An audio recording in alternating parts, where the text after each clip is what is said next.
हैरानी ये है कि 70% पद खाली पड़े हैं एचपीएससी के और लगभग 80% से ज़्यादा बच्चे बाहर के लगाए जा रहे हैं एचपीएससी के द्वारा। तो हमारी सरकार से यही मांग थी मेरी सेशन में कि इस एचपीएससी का जो चेयरमैन बिहारी है, भाई इस सरकार को क्या हरियाणा में कोई काबिल व्यक्ति नहीं मिला इस पद पे बिठाने के लिए, जो बाहर से बिठाना पड़ा। और एक पूरी प्लानिंग के जरिए एक बाहर का चेयरमैन बाहर के बच्चों को भर्ती करने लग रहा है। और हमारे जो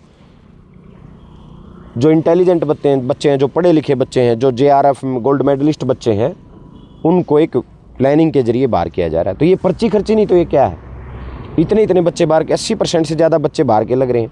अब ये बात करेंगे ग्रुप डी की, चपड़ासी तो हमारे हरियाणा के भर्ती करेंगे और इनको अफसर ले आने हैं गुजरात से, बिहार से, यूपी से। सारी जो ए और बी ग्रुप की भर्तियां हैं उनमें 80% से ज़्यादा बच्चे बाहर के भर्ती किए जा रहे हैं। तो मैंने विधानसभा में ये बात उठाई है कि भाई जब दूसरे स्टेट हैं, आप कर्नाटक चले जाओ, आंध्र प्रदेश चले जाओ, तमिलनाडु चले जाओ, जम्मू कश्मीर चले जाओ, बहुत सारे स्टेट ऐसे हैं जिनमें ए और बी ग्रुप में कोई दूसरे स्टेट का बच्चा फार्म ही नहीं भर सकता। पिछले दिनों हमारे हरियाणा के 3 बच्चों ने यूपी के पोस्ट ऑफिस के परीक्षा को क्लियर कर लिया और यूपी सरकार ने उन 3 बच्चों को ज्वाइन नहीं कराया। उन्होंने कहा नहीं, हम ज्वाइन नहीं कराएंगे बाहर के बच्चों को। तो फिर हरियाणा के पढ़े लिखे नौजवानों के साथ ये दोगला व्यवहार, ये दोहरा चरित्र सरकार क्यों अपना रही है कि ए और बी के 80% से ज़्यादा बच्चे बाहर से लेके आएंगे। तो ये बहुत ज़रूरी इशू है। इसलिए मैं आपके माध्यम से इस सरकार के, क्योंकि सेशन में इतना टाइम नहीं दिया गया, जानबूझ करके इसमें संविधान में एक नियम है कि विधानसभा का जब सेशन आएगा तो 21 दिन पहले बताया जाएगा। कोई इमरजेंसी नहीं थी प्रदेश में, फिर भी केवल 9 दिन पहले बताया गया। शुक्रवार से सेशन शुरू होता है, गुरुवार से शुरू किया गया क्योंकि 3 तारीख को बहुत सारे विपक्षी विधायकों के क्वेश्चन लगे हुए थे। तो पूरी प्लानिंग के जरिए इस एक पूरी तानाशाही सरकार सड़क पे भी तो करने का काम ही कर रही है लोगों के साथ, और सेशन के अंदर भी ये सरकार तानाशाही रवैया अपना रही है। अगर बात करें नारनौल हल्के की, तो नारनौल हल्के में बहुत सारी ऐसी समस्याएं हैं, बहुत सारे ऐसे प्रोजेक्ट हैं जो कि अधूरे पड़े हैं। क्या उनका अपनी आवाज़ उठाई अब की बात? बिल्कुल। अपने खांडा खेड़ी में जो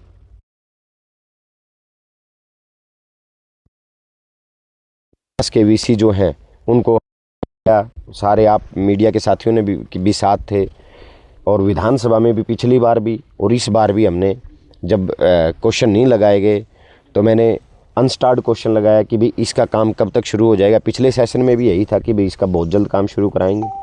हरियाणा में 6 मुर्रा, तो जल भराव एक बहुत बड़ा मुद्दा था। मैंने हरियाणा जो अपने जल भराव में जो खाड़ हैं,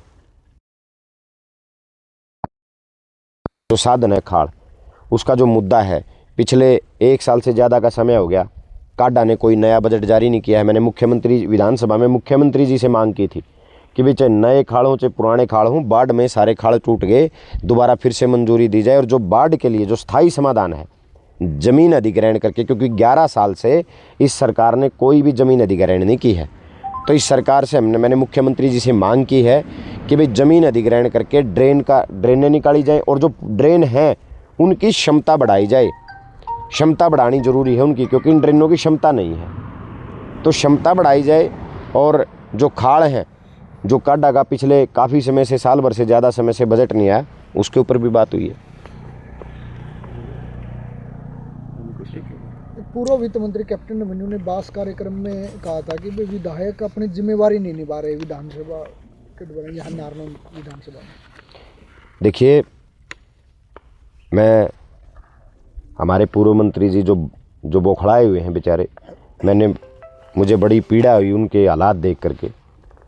मैं मंत्री जी से कहना चाहूँगा, विधायक की जिम्मेवारी तय करने का काम आपका नहीं है। नारनौल की जनता तय करेगी कि मैं क्या कर रहा हूँ और क्या निभा रहा हूँ। लोग पूरा हरियाणा, आजकल सोशल मीडिया एक बहुत बड़ा माध्यम है, पूरा हरियाणा देख रहा है कि मैं कौन सी जिम्मेवारी किस तरीके से निभा रहा हूँ।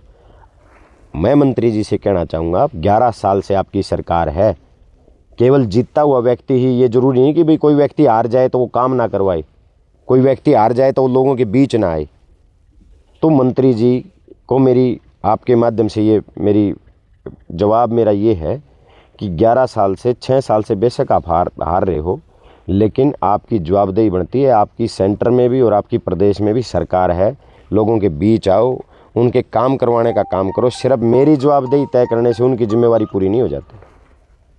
चैलेंज दिया था सर, क्या उस चैलेंज को स्वीकार करेंगे कि विधानसभा का चुनाव दोबारा से करवाया जाए? जयप्रकाश गौर आपको देखिए, चैलेंज, जहाँ तक चैलेंज की बात है, ये नहीं है कि भाई एक मैच हार गए तो नहीं कहूँगा यूए मैच दोबारा कर लो। उसके लिए अगले मैच के लिए अगले टूर्नामेंट का इंतज़ार करना होता है। चैलेंज उन्होंने दिया है, 1 साल में 1 साल और 2 महीने का टाइम हो गया।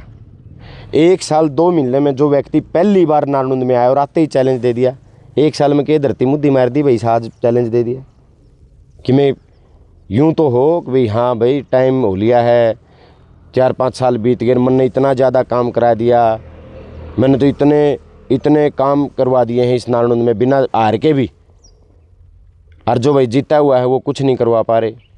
तो उस चैलेंज की कोई है परिभाषा? चैलेंज मैंने स्वीकार कर लिया। मैं मंत्री जी से एक ही बात कहना चाहूँगा, अपनी टिकट का जुगाड़ कर लिए भाई, कदे तने टिकटें ना देवें बीजेपी वाले। तेरा काम है आई बार राज्यसभा खातर भी, प्रदेश अध्यक्ष खातर भी, लोकसभा खातर भी भाजदा फिरी जा है। मंत्री जी, मेरी आपसे एक निवेदन है, अपनी टिकट का जुगाड़ कर लिए। गुरु की बात करे है, बाबू बेटियाँ की बात करे है, वो तो बड़े पहलवान है, बड़े पहलवाना की सलाह तो मैं अपना जरूरत पड़ेगी तो ले लो। मंत्री जी के लिए मैं अकेला काफ़ी हूँ। मंत्री जी के लिए ना गुरु की जरूरत है ना बाबू बेटियाँ की जरूरत, मैं अकेला काफ़ी हूँ। अपनी टिकट का जुगाड़ कर लिए मंत्री जी, बड़े चुनाव की का कर ले, छोटे की का कर ले, तेरा जुकर जी करे उसे चुनाव की टिकट का जुगाड़ कर ले, मैं तैयार हूँ। तेरा जी करे कुएं भी मैदान में आ। ये स्वीकार जो चैलेंज किया सर, ये विधानसभा किया, लोकसभा किया या जो सीपीटवाड़ की? जो उसने बीजेपी वाले टिकट देनी उती लोकसभा की देवें, लोकसभा में आ जाए, उती विधानसभा की दें, उती विधानसभा में आ जाए, इसकी छुट्टी है। आपकी क्या मनसा सर, जस्सी पेटवाड़ा अगला चुनाव जो विधानसभा का नहीं लड़के लोकसभा का चुनाव लड़ेंगे? मैं तो पार्टी तय करेगी मैं क्या करूँगा क्या नहीं करना। मैं इस भाई के चैलेंज का जवाब दे रहा हूँ, इसका जड़ा मर्जी जी करे, लोकसभा में जी करे, इसने अपनी पार्टी की टिकट पक्की कर ले। पहला यू मैंने लगता को नहीं थी बीजेपी वाले टिकट देंगे, यू अपनी पार्टी की टिकट पक्की कर ले। जड़े इसकी टिकट पक्की ओड़े मैंने बता दे, ओड़े इसके लग उड़ जाए, इसने तो सूते सूते भी हरा जाएंगे यार। इसको हराने के लिए किसी दूसरे व्यक्ति की ज़रूरत नहीं है, इसको खुद का घमंड ही हराता है। ये व्यक्ति अभिमान में घमंड में इतने चूर हैं, इनकी भाषा देखी होगी आपने, गुरु चेला आ जाओ, बाबू बेटा आ जाओ। अरे बाबू बेटा ने 6 महीने में 2 इलेक्शन हराए गए, रोहतक तो आड़ा गाल रखा है। अरे जिस बाबू बेटे की आप बात करें वो बाबू बेटा 11 चुनाव पिछले 20 साल में जीत रहे हैं। इन्होंने 6 चुनाव लड़े, मंत्री जी ने 6 चुनाव में 5 तो ये बड़े मार्जिन से आ रहे हैं। अरे लोकतंत्र में जनता की आवाज़ सबसे बड़ी आवाज़ होती है। जोन सा एक जीता है, जोन सा एक चुनाव ये जीते हैं, उस एक चुनाव में लोग नुके हिमलती सेटिंग करके जीते, रोल करके जीते हैं। तो 6 चुनाव में से 5 चुनाव हारने वाला व्यक्ति किसको चैलेंज दे रहा है? जो व्यक्ति 6 बार तो विधानसभा पहुंच चुका है, एक व्यक्ति 5 बार लोकसभा चुनाव जीत चुका है, एक व्यक्ति जो 6 चुनाव जीत गया, 4 लोकसभा के और 2 विधानसभा की जीत गया, उनको ये व्यक्ति चुनाव दे रहे हैं। तो ये घमंड की, अहंकार की पराकाष्ठा है। उनती चैलेंज देने की जरूरत नहीं है। मैं बैठा हूँ आड़ा चैलेंज के लिए, मंत्री जी के चैलेंज के लिए। अपनी टिकट का जुगाड़ कर ले, चक्कीतियाँ तय कर ले, मंत्री जी की खुली छुट्टी है। और चैलेंज मैं देता हूँ भाई, आज चैलेंज 4 साल बच रहे हैं भाई। अगर मंत्री जी दम है तो 4 साल मेरा गला आड़ा हल्का मिला, 7 दिन आड़ा हल्का मिला मेरा गला। लोगों ने वोट देने की मशीन समझे हैं। आओ दम है तो यहाँ 7 दिन मैं भी लाऊंगा और मंत्री जी भी लाओ, यूँ है चैलेंज। तो ताकि लोगों का किमें भला उसका। ये चैलेंज मुझे नहीं है, ये चैलेंज नारनौंद की 86,000 मतदाताओं को चैलेंज है इनका। मेरे को कहते हैं बोले भाई भूल गया 3,000 वोट आए थे, अरे मेरे तक तो लोग 3,000 तक 86,000 तक ले गए 5 साल में। अपना रिपोर्ट कार्ड दे कि तू कहां से कहां पहुंचा। 60,000 तक 72,000 तक पहुंचा है। और नालंद की जनता ने मुझे 3,000 तक लेके 86,000 तक ले गई। और जब ये मंत्री जी चुनाव लड़ने नालंद में आए थे, ये सीट भारतीय जनता पार्टी की सीट थी। 2005 में यहां से भारतीय जनता पार्टी के विधायक थे रामकुमार गौतम जी। और जब ये 2009 में लड़े ना बीजेपी से, सीट बीजेपी की होते हुए तीसरा नंबर आए। 2014 में मुख्यमंत्री का झूठा ढकोसला बना के वोट ले गए। बोले मुख्यमंत्री जी मुख्यमंत्री बनेंगे, लोगों ने वोट दे दिए।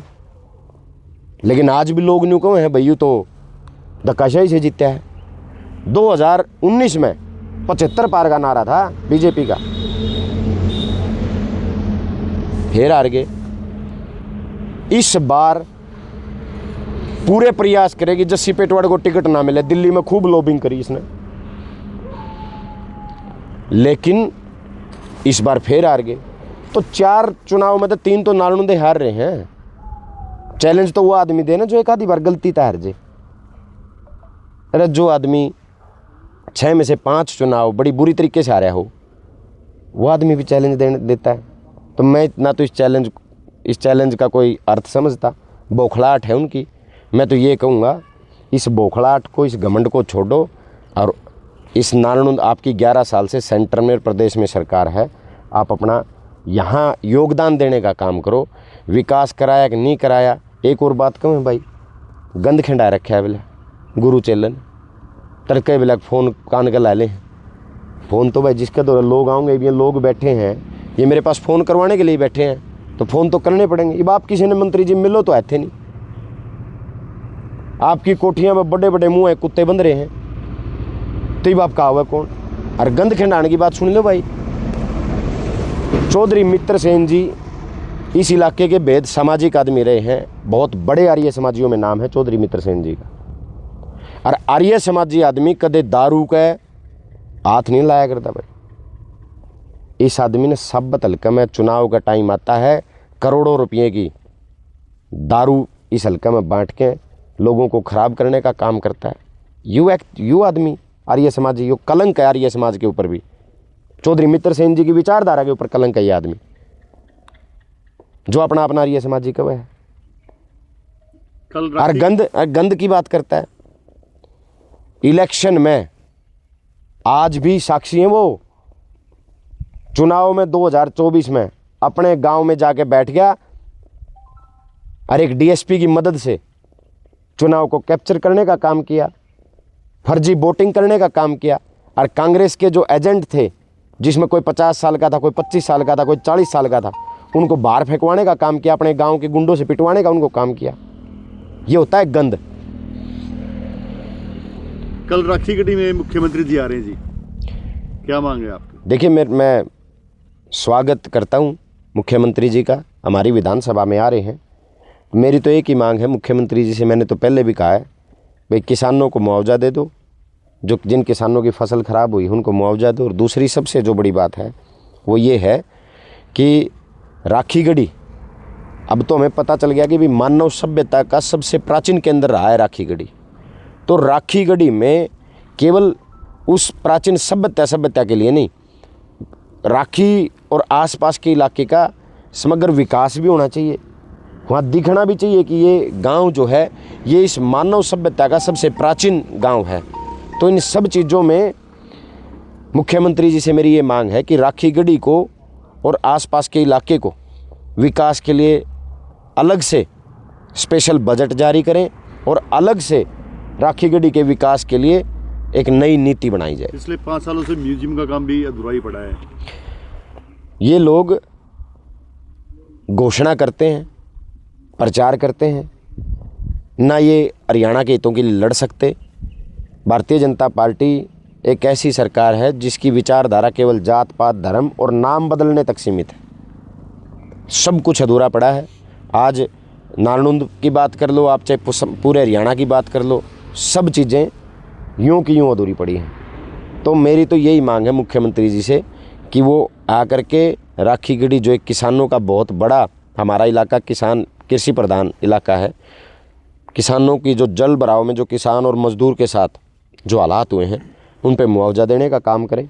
और दूसरा, राखी गढ़ी को अलग से विकास का बजट जारी करके राखी गढ़ी को एक बहुत जो महत्वपूर्ण जो जगह है राखी गढ़ी, जो प्राचीन सभ्यता का एक मुख्य केंद्र है राखी गढ़ी, उस हिसाब से इसको विकसित करने का काम करें। सर पिछली बात तो मैं आपने 2 बार जिक्र किया है कि 2009 के जो विधानसभा चुनाव में कैप्टन अभिमन्यु की जीत हुई थी उसमें सीएम फेस दिखाया गया था। 9 हार रहा था भाई 14 में। सर दूसरी बात का आपने जिक्र किया कि सेटिंग करने के बाद में 6 चुनाव में 1 चुनाव जीतता है। किस बात पर विश्वास करे सर, या कौन सी झूठी बात है इसमें? मेरे ही विश्वास क्यों करे, जनता में जाके पूछ विश्वास की तो लोग ये कहे हैं भाई। बेलायू जबरदस्ती जीता है, 2014 में भी कौन जीत रहा था, नालंदा में चला जा, हरियाणा में चला जा, हारे के हैं। 6 में तो 5 चुनाव जीता है, 1 चुनाव जो सा जीता है वो मुख्यमंत्री का नाम पर वोट ले गया, फिर भी लोग उनका रोल तो जीत रहे। अभी लगभग 1.25 साल का कार्यकाल हो चुका सर लगभग आपका, उसमें कितना कार्य नारायण कंस्टिट्यूंसी में हो पाया सर, या कितनी उम्मीदों पर नारायण के विधायक जस्सी पेटवाड़ जो सही उतरे? उम्मीदों, ये जो दूसरा सवाल है आपका उम्मीदों वाला सवाल, ये तो आपको जनता से करना चाहिए। बहुत जल्द आप सबको बुला करके मैं उद्घाटन शुरू करूँगा। जो काम नारायण में नए हुए हैं सबको धीरे धीरे सब पता चल जाए। लगभग 3 करोड़ के उद्घाटन कार्यक्रम अब अगले महीने नए साल में हम करने का काम करेंगे, सबको जवाब मिल जाएगा। जसवीर जी, एक बीजेपी प्रवक्ता है, उन्होंने एक बात कही है कि सिर्फ ना घोषणा मंत्री हैं, काम नहीं होते। उनके ऊपर आप क्या कहना चाहेंगे? कौन है घोषणा मंत्री? आपके बारे में बोला गया। मैंने तो इसी को घोषणा भी नहीं की। जहाँ पे जाते हैं जितने करी है उनके पत्थर सारे के उद्घाटन करने सारे भाई इकट्ठे चलाएंगे। एक वीडियो और वायरल हो रही है जी, बताओ जी। तेजा खेड़ा को लेकर के कुछ वर्ड बोले गए हैं, उस पर आपका क्या कहना है? एक जस्सी पेटवाड़ तो वहाँ पे अपनी आज भी उनकी चप्पलें वहीं पे हैं और वहाँ पे चलो इतनी फुर्सत मेरे पास नहीं कि मैं वाहियात लोगों का जवाब दूं। तो जो कुछ किसी को कहना है, मुझे इस बात की खुशी है कि आज एक आम किसान का बेटा आज नारायण और जस्सी पेटवाड़ को सब लोग बात कर रहे हैं। मुझे इस बात की खुशी है कि भाई सब लोगों के जहन में मैं बैठा हूं, तो ये एक अच्छी बात ये है। सर विधानसभा के 2 सत्र जा चुके हैं। चुनाव से पहले या विधायक बनने से पहले आपने एक वायदा किया था कि नारायण की जनता को कि जो स्वतंत्रता सेनानी जिन्होंने देश आज़ाद किया, सरदार भगत सिंह जी, आज भी जो कानून के पन्नों में उनको जो है शहीद का दर्जा नहीं मिला है। आपने ये बात रखी थी सर, पहला जो वर्ड होगा मेरे मुख से विधानसभा में पहुंचने के बाद में उनको शहीदी का दर्जा मिलना चाहिए। सत्र 2 जा चुके हैं सर, उम्मीद तो लोगों ने आपकी उसके ऊपर भी लगाई थी कि विधायक जी उसके ऊपर भी कुछ बोलेंगे। 100% बोलेंगे। कुछ एक चीज़ें हैं जिनके ऊपर रिसर्च चल रही है, जो चीज़ें हैं कानून में जो चीज़ें हैं उनके ऊपर हम लगे हुए हैं। और मेरी आज भी ये है कि भगत सिंह जी को शहीद का दर्जा मिलना चाहिए, क्योंकि मेरी सोच ये है कि इस देश की आज़ादी में अगर कोई सबसे बड़ा शहीद है तो शहीद आजम भगत सिंह जी। ठीक है जी।